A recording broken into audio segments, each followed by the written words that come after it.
समाधान couple breed, युग्मित समाधान लिखूं बोर्ड पे? ये नहीं लिखा जाएगा आपसे यार? ये तो मैं सोच रहा हूँ कि आपने पढ़ लिया एंशिएंट, उधर लिखे ही होंगे नाम तो। युग्मित समाधान कपल ब्रीड, BURRIED, कपल मतलब दो लोगों को एक साथ। अब ये भगवान जाने, जब तक आप सिंधु घाटी सभ्यता की लिपि नहीं पढ़ लोगे तब तक आपको नहीं पता चलेगा कि दो दो एक साथ क्यों दफना रहे हैं। लिपि पढ़ लोगे उस दिन शायद पता चल सके कि महिला प्रधान सभ्यता थी, लुगाई मरी होगी, आदमी को जबरदस्त सत्ता कर दिया होगा। महिला प्रधान सभ्यता में तो यही हो कि आप कहते हो आज का समाज कैसा है कि पुरुष प्रधान, तो पुरुष प्रधान समाज के अंदर क्या है कि पुरुष प्रधान समाज में सती प्रथा होती है। पति की डेथ हुई तो महिला का बालेंगे साथ में, और महिला को ले जाके साथ में चला दिया गया। सिंधु घाटी सभ्यता कैसी थी कि महिला प्रधान रही होगी तो बाद में लुगाई मरी होगी तो दफनाते होंगे तो आदमी को झिंटे पकड़ के लिया होगा साथ में, और तुझे और दफनाएंगे, सत्ता कर दिया होगा उस आदमी को। तभी तो एक साथ दो दो आए होंगे, वरना दो दो कैसे आए होंगे? क्या हो सकता है मालिक मरा होगा, नौकर को लेटा दिया। भाई पुनर्जन्म में विश्वास करते थे सारे लोग, और ये मानते कि आदमी आगे जाएगा तो आगे इसके नौकरी कौन करेगा? नौकर करेगा, तो नौकर को लेटाओ साथ में। नौकर ने 12 तौबा की होगी बेचारे ने, पर कहा नहीं लाओ इसको।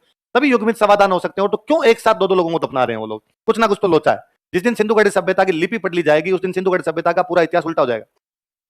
और मुझे तो कई बार इस बात पे डाउट है, इसीलिए वो मांगते नहीं पढ़ रहे, उनकी थ्योरी गलत हो जाएगी पूरी। अब तक वो लोग ये करें कि सिंधु घाटी सभ्यता भारत के लोगों की थी और वैदिक सभ्यता बाहर के लोगों की थी, और सिंधु घाटी सभ्यता को उजाड़ने वाले आर्यंस थे। सिंधु घाटी सभ्यता के पतन का कारण क्या थे? आर्यंस थे। और जिस दिन लिपि पढ़ ली उस दिन पता चलेगा कि नहीं, सिंधु घाटी सभ्यता वाले लोग आर्यंस ही है। ये कर्म ही उल्टा पुल्टा हो जाएगा। मुझे लगता है उस दिन उल्टा ये होगा कि आर्यन पहले, सिंधु घाटी सभ्यता बाद में है, या सिंधु घाटी सभ्यता वाले लोग ही आर्यन है। क्योंकि सिंधु घाटी सभ्यता में जिन नदियों के आसपास में सेंटर मिले हैं वो सारी नदियां ऋग्वेद में पूज्य बताई गई है।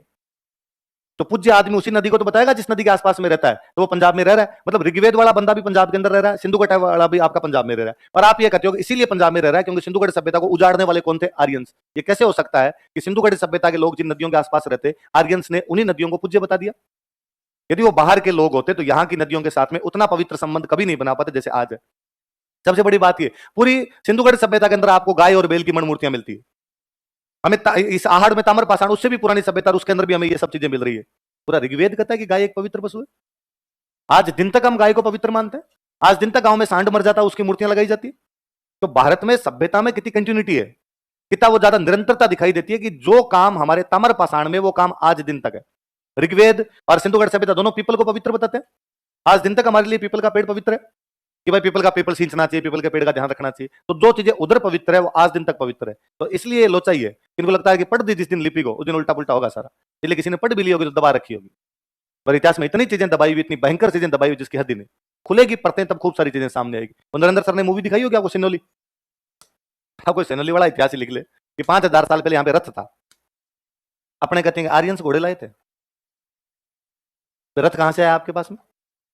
फिर आपको कहना पड़ेगा कि ऋग्वेद के अंदर लिखा हुआ कि विस्फला नाम की एक महिला योद्धा थी। कौन थी?